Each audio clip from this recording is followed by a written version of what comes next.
It's 1999, and it is summertime. That's right. It's the greatest shark movie ever made. Deep Blue Sea hits theaters, and I got to be honest, I was thinking this morning how important this movie was for me to see in theaters. One term came to mind, Jurassic Shark. That's pretty good. I was Jurassic Park excited to see Deep Blue Sea. A big movie. Yeah. This thing is epic in scale. Directed by Rennie Harlin. Love Rennie Harlin. Coming off a cliffhanger, and I think he did the last movie before this. I think is Kiss Kiss or not Kiss Kiss. Long Kiss Goodnight. Long Kiss Goodnight. So Long Kiss Goodnight, I do believe is '96, and he took like a 3-year break and came back with this. And that might be his best legacy. Is like every movie he makes feels so big in scale. It does. No matter how big the cast is. Even Nightmare on Elm Street 4 was like his big movie that he did, like his first big one. It still feels big in scale. Because coming off of Dream Warriors and going into 4, you don't expect much, but he still gives you something in that. Yeah. I mean, Die Hard, it's like an international incident at the Dulles airport, and then Cliffhanger, these big sweeping shots, and even though the cast has like 10 people in it, it feels like an epic. And then you've got Deep Blue Sea, genetically altered sharks for the sake of curing Alzheimer's. And we have a stacked cast. At the time, we've got, it's just, okay, Samuel L. Jackson is leading in a shark movie. Yeah. Right? That's really it. We don't know who Thomas Jane is. We know LL. We know LL Cool J. Yeah, we know LL Cool J, Yes. thank you. We don't know who Saffron Burrows is. She's so gorgeous. Yeah. Oh my goodness We gracious. don't know Thomas Jane. Yeah, we don't know Thomas Jane. Well, you might know Michael Rappaport on stuff from like Metro with Eddie Murphy and side characters. True Romance. Yeah, True Romance, exactly. And then we got Stellan Skarsgård as another, another doctor guy. And when I went to see this in theaters, I remember what theater I went to. I remember the exact feeling of what it felt like to go. I remember how excited I was. I have very few movies that are like this, but it was like, The Lost World Jurassic Park and Jurassic Park 3, it was like The Mummy Returns. It was like Titanic. And this was one of those I could not be more excited to go in. What was your whenever you went to see this thing? I remember talking to you about this movie at a birthday party that we were at. Okay. And after the birthday party is when you went to see this film. When we were like 12. Yeah, we were 11. Okay. I remember whose birthday party it was, and I remember I wanted to go with you so bad to see it. Oh, yeah? But my mom didn't want me to see it because I was terrified of sharks. Okay. Because of what Jaws 3 did. Gotcha. But in my head, I remember thinking this as an 11-year-old. We were either 11 or 12 because it was 99. And I remember thinking to myself, this is going to be the Jaws of our generation. Exactly, yeah. And I was so mad that I couldn't get to see it in theaters because my mom remembered what Jaws 3 did to me. Okay. So she's like, if Jaws 3 did that to you, ain't no way you're seeing this movie in theaters. Yeah, because the scale would totally destroy you. But I remember you go and see it, and the next day at school, I remember talking to you about it and being like, hey, was it as good as we thought? And you were just like, Greyson, you said something to the point of it was a masterpiece. Like you were like, the way I would talk to you about Jurassic Park was the way that I talked to you about Deep Blue Sea. I have never seen young Shaun this excited about a movie. I remember saying it's like if you mix Jaws 1 and 2 together into one movie. Yeah, because we were obsessed with Jaws too. The slapping on the water. Come on! It is sick though. So we've got this place, Aquatica. Yeah. Samuel L. Jackson is an investor in a pharmaceutical company. Saffron Burrows is saying, hey, we're harvesting shark brains to make cure for Alzheimer's. She's got family history with Alzheimer's, so she's very dedicated.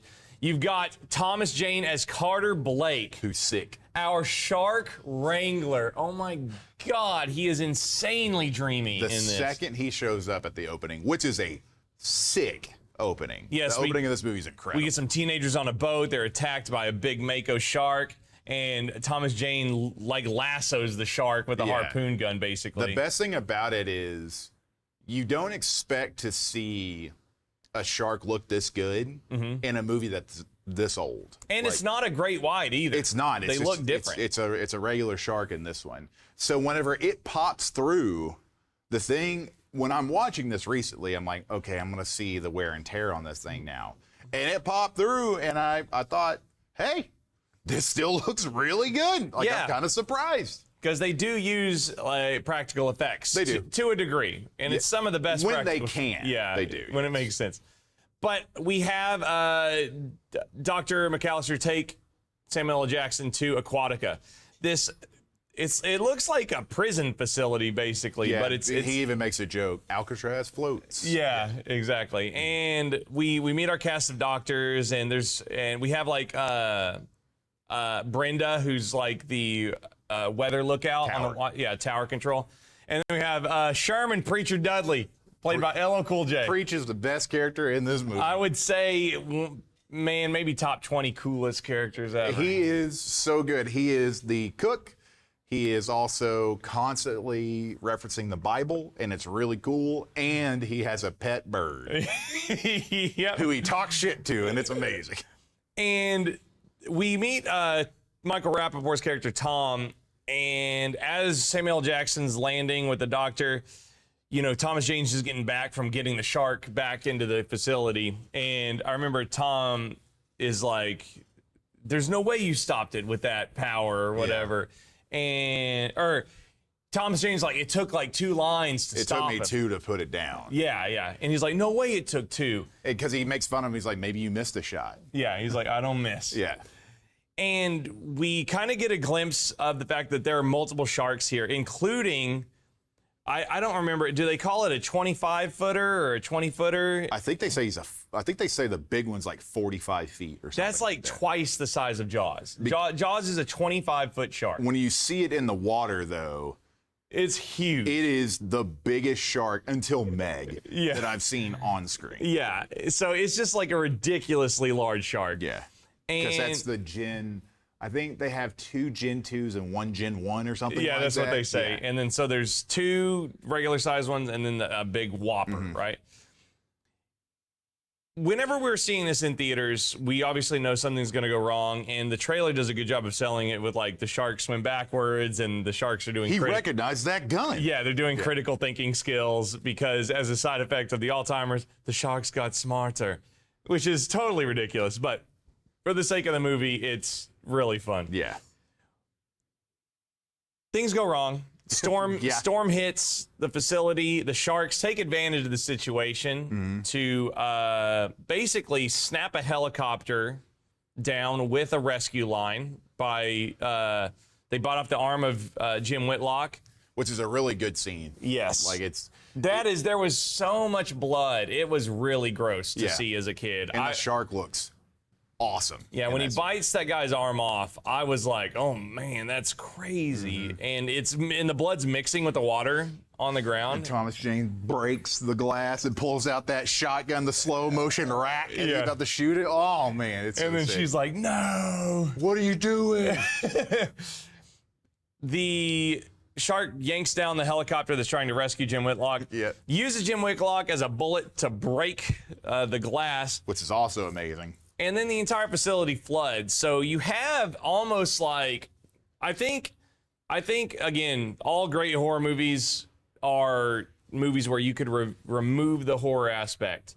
This could have easily been about there's no sharks and they're just trying to escape a flooding facility. Yeah, there was a flood. There was a crack in the glass that caused a flood. Yes. It's easy as that. They have to get to the surface and like there's fires and like a really good ladder set Yep. piece. We have flooded facilities. They have to get key cards and stuff. All of this could have happened without sharks. Also, the other good thing about it is you do have a lot of tension between everybody in this. Like, there's a lot of arguing. There's a lot of blame being placed on people. And we get the feeling that Carter Blake, he's like a smuggler, pirate man, kind of. I think if I remember correctly, Sam Jackson's character says, like, he pulled up his record and saw that he did have like a shady background. And Yes. that's whenever Thomas Jane and Sam Jackson's character kind of do this back and forth with each other, which is actually a really good scene because it develops both of their characters very well. Like, all Carter Blake's character wants to do is his job. Yeah. That's the only reason he's there. Keep his head low, do his job. And the best part is he's such a swashbuckler, right? His foil here is Samuel L. Jackson, who is a heroic avalanche He's a survivor. Yes. Yeah. He's a survivor who also saved 5 of 7 people, I do believe, that were in the avalanche. So Sam Jackson is framed as our hero that's going to get them out of this. Yes. And that's what happens. And Susan Burroughs' character we already get the feeling that she's so passionate, she's willing to kill all these people for the cure. For the research. Yes. She's like, it's bigger than us kind of thing, right? So once we get flooded and we get our bearings, Samuel L. Jackson, everybody, that tension explodes, right? At the at kind of the launch bay where they send out the divers and submersibles to study the sharks. And Sam Jackson is like, hey, get yourselves together. And I am proud to say that I saw this in theaters. I'm sorry you missed it. But Sam's giving his speech. And Which is a good speech, by the way. It's a really good speech telling his background. It's really good. And this monologue is ended by Big Mama jumping up through the porthole and eating him. People in the theater screamed. I mean, yelled in terror. I can imagine this to me was the first time in a horror movie that a death caught me off guard. Yes. This was I can't believe they did that. This was the first time that I can remember that I was shocked that somebody died in a movie. Yes, because Sam Jackson it is a total Hitchcockian thing. He's framed as the lead. He dies 10 or 15 minutes into the crisis mode. Yeah. And it takes the movie to the absolute stratosphere on a first-time viewing experience, because now we don't know who's expendable. We have no clue what's going to happen. I will say that this movie is shocking on who lives and who dies. Even as a kid watching this, in my head, I was like, cool, it's going to be Sam Jackson and it's going to be Susan that live. I get rocked to a whole new world with this movie. Absolutely. And so we have our survivors isolated. Preach is still in the kitchen. Yeah, he's by himself. Yes, because the research team, they're all together doing the research. He's cooking dinner. I feel the worst for Preach because he has no clue what is going on. He's just like, oh shit, it's flooding. There was trouble. a big explosion. I got knocked down. What is going on? Yeah. And he doesn't know that the sharks have infiltrated the facility, and we get such an awesome scene with him where he has to fight a shark in the kitchen, and it's so cool because it's so good. Having the sharks not in the open ocean but in areas that like you see, it's like as a little kid you get irrational fears of like, what if my house floods and there's a shark in there? Well, this scene is, I want to say the scene is the majority of the scene is practical. Yeah. I don't remember much CGI in this besides the part that has to be. But you get an awesome setup of Preach is trying to find his bird. And then you have that slow turnaround that he does. In the water. To see the shark fin. Oh, my God. And it's like a real fin in the water, so it feels really nice. He gets trapped in his own oven. Yeah. He like seals himself in, and then he hacks into the upper oven. And he's quoting like scripture as he's like doing it. He's like hacking through with his survival axe. And yeah, he just turns the gas on and like blows up the shark with the oven. Before he says what? You ate my bird. That's right. And he just... Yeah, the poor Polly gets devoured by the shark that goes after him. What is that? Is that a brown streak on my thing? I think it's just your hat. Has it always been there? Let me see. Yeah, it's always been there, yeah. I thought there was a feather in my hat. No. Polly want a feather? So one of the sharks is down, and it's one of the smaller ones, right? Pretty early into the film, too. Yeah, so we get some hot action, and Samuel L. Jackson's dead, and so now team lead defaults to Carter Blake, who might be really, really selfish, but he's really hot. So now tensions flare between the doctor and Carter, because it's like, who's going to take lead now? Yeah, because it had already come up that Susan had basically made the brains bigger so that she could do more research. It's and revealed get more to them fluid. at this Yes. point, yeah. So I think Sam Jackson's still alive whenever the brain thing comes up because they're basically telling her, you made the world's best killing machine smarter. Yes. But everybody hates her at this point. Yeah. Like, everybody hates this woman. And in the situation that they're in, I can kind of understand why they hate her. To make things better, though, she goes to get the research from her lab. She has to go get her materials right to get out of there. After 2 more people have died. Yes. Is this after the ladder? Yes, so here's the ladder. The ladder happens. So this is where you lose Janice, I think is where this one dies, because they're in the elevator shaft, which is another awesome scene in this movie. Yeah, it's like an alien resurrection kind of. Yes, so right after Sam Jackson's character dies, they decide they're going to open up the hatch to get to the emergency ladder to go up. But as soon as they open it, it's going to cause the pressure to shoot all the water in there, and they have to close it off immediately. Yes. So they're in the elevator shaft, and there's a burning elevator above them that's stopped. Yep. And they just have flames coming down.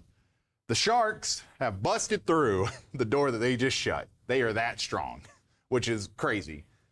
And our boy, Carter, says, hey, I can get down to that 2nd floor door and I can open it to cause the water to go through so we can get out. My boy is such a hero because he goes in there, he slams that knife in, he pries it open, the door comes open right before the shark gets him because you got the shark swimming around in circles the whole time. And you can see the ladder shot as they're climbing the sharks pulling up. It's so good. Yeah. He gets back onto the ladder. You're safe. Everything's good.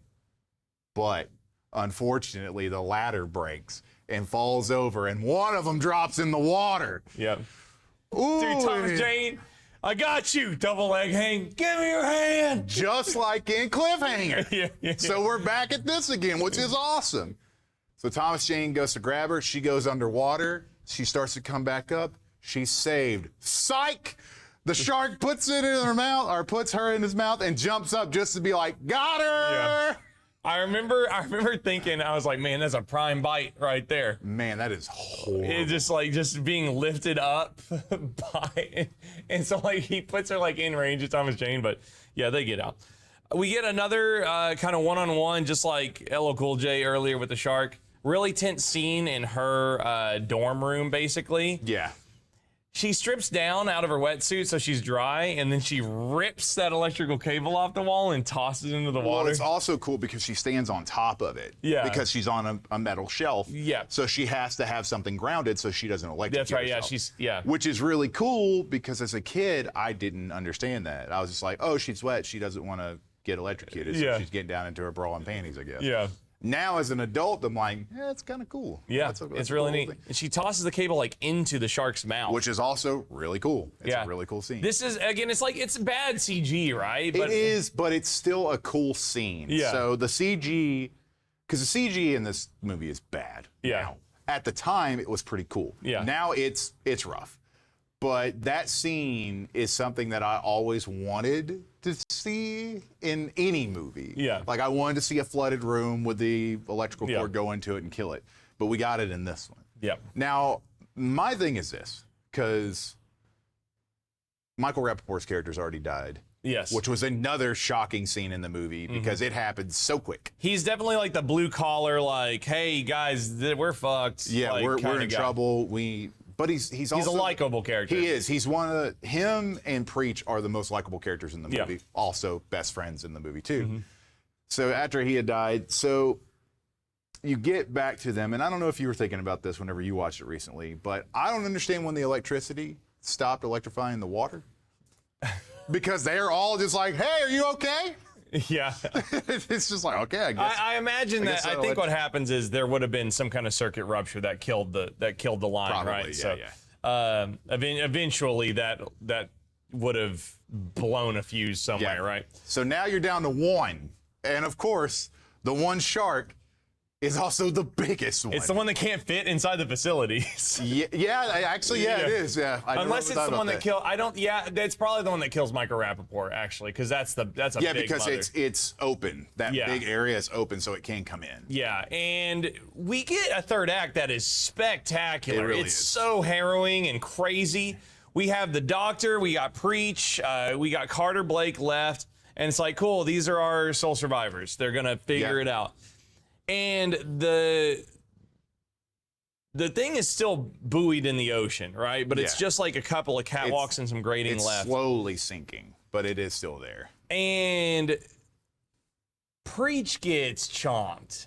And in theaters, I was like, oh no. It's terrifying as well because this shark, the practical shark that they use, I give props to LL Cool J because this thing is terrifying. Yeah, This thing is really scary looking, but he gets chomped on the leg and he's doing the classic pulled across the water. He's getting pulled across. Luckily, the shark doesn't go down. And I'm like, oh man, he's gonna die. And then I'm like, what's this? And he yoinks the cross off his chest and starts plunging the shark in the side. And I'm like, I'm 11. I'm like, oh my God, something's gonna happen. And then he jabs the shark in the eye. Yep. And it lets him go. And I was like, oh my God. It's so sick. And it's cool because right before that happened, he was calling the shark a demon fish. Yeah. So he used the cross to stop it. So LL takes a huge chomp to the leg. They save him. And now you get a scene that when I watched this last night. Yeah. I love this scene so much because you have the doctor that's taking care of LL, and then I think he calls it a devilfish again, or a demon fish. And then she goes out to Thomas Jane, who's doing this, and he's just watching because he sees the big shark, and he's just watching it. And then he realizes, this son of a bitch had us come all the way up here. It wanted us up here. Yeah. It wanted us to get up here. It was driving us to the surface. It was driving us to the top because it's titanium down there, but up here, it's steel. He can get through. Yeah, this shark wants to get free, and that's all it ever wanted. But unfortunately, the shark's got to deal with Carter Blake. And this bad boy is ready to rock. So we have the doctor seeing that the shark's going to escape and full character catharsis, right? She's like, okay, there's something bigger than Alzheimer's here. Come to mama. Come to mama, baby. She gets the nastiest shrapnel I've ever seen. It is pretty gross. No matter what happened, she was going to die of tetanus. Yeah, that tetanus was going to take over. So she cuts her fucking hand. It's nasty. I hate it. I hate it in movies where like, hey, blood packed. Yeah. It's just like just little. Yeah. Or let's be blood brothers. Just right there. Yeah, right there. But no, they're like, God. Let me cut my whole arm off and just jam it onto you. So we've seen earlier in the movie, this is such an awesome MacGuffin. Early in the movie, we've seen Thomas Jane wrangle a shark and then swim. Because we get early and he's like, yeah, he gets the license plate out of its mouth. Yeah, so like he does like a cool move and grabs the fin and pulls the license plate out. We get an identical shot. She cuts her hand, she jumps into the water, and she goes like that. And it's like, okay, cool. Thomas Jane has taught her some things about dodging sharks. Wrong. Bam. Because the shark just stares at her. Yeah. And it is awesome because you could tell the shark's like, nah. No, I don't think so. Sorry, honey. That ain't gonna work on me. You put that needle in my brain. Yeah. Let me tell you what you made me figure out. Ain't working on me. And this lady gets chomped. She just gets completely owned by the shark. And it's our lead character, right? She gets completely decimated. She gets bitten in half. Her top torso floats off, and then eaten again. Yes. And again, in theaters, you just hear people go, like, it's crazy. What? Our two leads are now dead. Yeah. And so now we got Thomas Jane and Preach. Yeah. That's all that's left. And Thomas Jane's in the water. Yeah. There's nothing he could really do because he jumps in to try to save her. And then, hey, our boy Thomas Jane got a little trick up his sleeve, too. He MacGyver's cable, harpoon gun, battery. Yeah, because she was supposed to put the thing on. He was going to pull it out. Yeah. But it's too far away. That's why she jumped in to distract him. He had jumped in to try to save her, so now he's in the water. Yes. That's right. He's in the water. and that shark sees him now too. So he tries to get out, but he can't reach it. There's no hope until Preach wakes up, and Preach climbs up. And he's there, and he sees the gun, and he sees the battery. He looks out in the water, and what does he see? Thomas Jane on the back of the Big Mama, and he's just hanging on. Dude, the shark is heading for the fence, and Thomas Jane, dude, this fin is big. It's like way. It's huge. It is a huge shark. And dude, just watching LL Cool J be like, piece it together. It is. It's. He sells it so well. In his head, there's the battery, gun, cable. He's riding the shark. Oh. And man, so we get LL Cool J popping up that gun, and he's like, shoot that shark. Thomas is shouting at him to shoot him. He's about to break through the fence, and dude, this is so gross to think about, but when he shoots this harpoon at the shark, it goes through the dorsal and into Thomas Jane's leg. The way that Thomas Jane sells it too is so good. He goes, ah! It's the exact same scream as when the Russian stabs him in the Punisher. Yeah. Ah! He's like, ah! And man, which makes sense because it hits him right in like the quad. It goes through like the quad meat, yeah. And so Thomas Jane is pinned to the shark, and the shark does one final charge, and it goes through the fence. Thomas Jane catches on the fence, so that nasty dart rips his leg out, I guess. It'll just like boop. So, my God, it's disgusting. And the shark's going out in open water. It's free. And then LL Cool J sees the cable going, and he's like, doink. And his celebration when it explodes is so good. Give it to me. He goes, yeah! and then the sudden realization of, oh, Thomas Jane's dead. The explosion's awesome. Dude, and seeing that was my other thing. I remember telling you, I guess we didn't care about spoilers back then, but I will say you did not tell me about Sam Jackson. Yeah, I got you. You told me the explosion at the end, and you told me that LL Cool J was awesome. Okay. and I just remember sitting in theaters and the whole screen being filled up with shark blood and being like, man, that's awesome. What a treat. I did not expect these two to be the last survivors because Carter Blake gets out of there. Pops his head up. Preach is celebrating. He gets over there. It's really funny because they're both sitting on the rubble, basically. And he looks over at Preach and he goes, 45-foot shark, and you still manage to hit me. It's a great line at the end. It is really good. And then LL is like, there's 3 sharks, right? You sure there weren't any others? Yeah. He slowly pulls his feet out of the water. It's so good. Slowly pulls his feet out of the water. Yeah. And Preach goes, yeah, that's what I thought. But man, even talking about it, it's like... It's a great movie. This movie... I don't care. This was the Jaws of our generation. Yeah. I remember it was a big event when it came out. It was a big event when I got it on DVD. Because I remember the DVD... When you would watch it, if it was on for too long, I do believe the shark would bite the camera. Oh, really? So it was like a jump scare on it. But every time I think about this movie, and I'm terrified of water and of sharks, but I can still go back and watch this movie because it's a good time. Yeah. I can watch this. I can't watch Jaws. Jaws will give me nightmares, but I can watch this all day long. Yeah. And Jaws has a scarier shark for sure. It does. So it made $165 million on about an $82 million budget. Good. So They made it did great. And it was a big summer movie. I think it was a summer movie. I hope. Well, it can't be a summer movie, but because we were still in school. Oh yeah, July 28th. Yeah. Okay. So we weren't in school. I just probably came over to your house. Yeah. Okay. So we weren't in school when we talked. But we were. I do remember before we saw it. We were at a birthday party. Yes. I do remember because you were leaving from the birthday party to go and see it. Yeah. Because your mom came and got you from the party early. Yep. So we went from throwing water balloons at each other to you going to see other people fight sharks. It's been cited as one of the greatest shark films of all time. Because honestly, there's there's 4 good shark movies. There's Jaws 1, Deep Blue Sea, Shallows, and Open Water. I will say this. I'll say if you put a top 5, I think Jaws 2 deserves Yeah, to be there. Jaws 2 would be Jaws 2 is a good movie. It's not as good. It's not. Here's the problem.